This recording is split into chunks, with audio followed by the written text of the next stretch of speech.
نحمدہ ونصلی علی رسولہ الکریم اما بعد فاعوذ باللہ من الشیطان الرجیم بسم اللہ الرحمن الرحیم سبحان ربک رب العزت اما یصفون سلام علی مرسلین والحمد للہ رب العالمین۔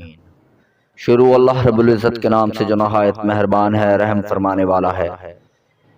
تمام تعریفیں ربی باری تعالیٰ کے لیے ہیں جو ہماری جان و مال کا مالک ہے۔ لاکھوں کروڑوں درود و سلام حضرت محمد مصطفیٰ صلی اللہ علیہ وآلہ وسلم، ان کے صحابہ اکرام رضی اللہ تعالی عنہم اور ان کے اہل بیت کے لیے جو اللہ رب العزت کی نہایت محبوب اور برگزیدہ ہستیاں ہیں۔ ایک بار درود شریف کا نذرانہ بارگاہ رسالت میں تو فتن ہدیتاً پیش فرما لیجئے۔ صلی اللہ علی حبیب محمد وعلی آلہ واصحابہ وسلم، صلی اللہ علیہ وآلہ وسلم۔ مہر اسلامک ٹی وی کے معزز ناظرین، السلام علیکم ورحمۃ اللہ وبرکاتہ۔ معزز ناظرین، ماہ ربیع الاول کی ڈھیر ساری فیوز و برکات کا سلسلہ جاری ہے۔ اس جاری و ساری سلسلے میں اللہ رب العزت اپنے بندوں پر خاص فضل و کرم اور عنایات فرماتے ہیں۔ اس ماہ مبارک کی بہت سی فضائل و برکات ہیں۔ اللہ رب العزت اپنے فضل اور کرم ان خاص ایام میں بندہ مومن پر نازل فرماتے ہیں۔ تو آج ہم جو وظیفہ آپ کی پیش خدمت لے کر حاضر ہوئے ہیں وہ انتہائی نایاب اور خوبصورت وظیفہ ہے۔ یہ وظیفہ درود شریف کا وظیفہ ہے اور انتہائی با کمال وظیفہ ہے۔ وظیفہ بتانے سے پہلے میری استدعا ہے کہ مہر اسلامک ٹی وی کو سبسکرائب کر دے، بیل آئیکن کے بٹن کو پریس کر دے تاکہ ہماری ہر نئی آنے والی ویڈیوز کے نوٹیفیکیشن آپ کو بر وقت مل سکے۔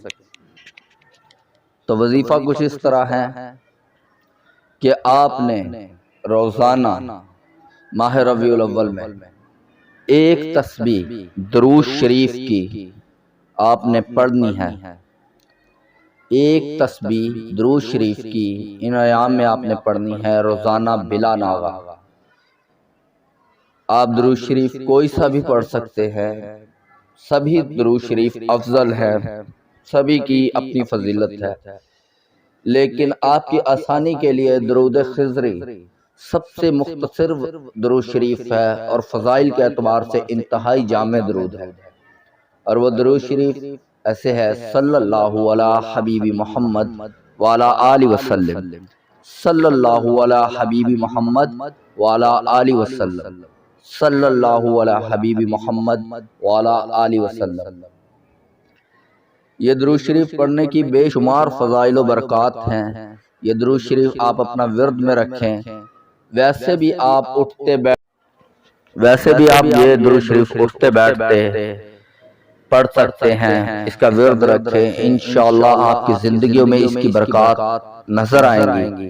آپ پر اللہ تعالیٰ خصوصاً فضل و کرم فرمائیں گے۔ آپ کے جتنے بھی مسائل ہوں گے وہ اللہ رب العزت اپنے فضل سے حل فرمائیں گے۔ تنگ دست ہے تو تنگ دستی دور فرما دی جائے گی، پریشان ہے تو پریشانیاں ختم کر دی جائیں گی۔ جو بھی آپ کی زندگی میں مسائل ہیں ان کا حل درود شریف ہے۔ انشاءاللہ آپ اس درود شریف کو اپنے ورد میں رکھیں اور اس کی بہاریں، اس کی رحمتیں آپ اپنی آنکھوں سے دیکھیں۔ آخر میں میری دعا ہے اللہ رب العزت تمام بھائی بہنوں پر اپنا فضل و کرم فرمائے، اسلام کی صحیح سمجھ عطا فرمائے، ہدایت کا رستہ عطا فرمائے، سیدھا رستہ جو نبی پاک صلی اللہ علیہ وآلہ وسلم کا رستہ ہے اس پر چلنے کی توفیق عطا فرمائے۔ آمین ثم آمین، جزاک اللہ خیر۔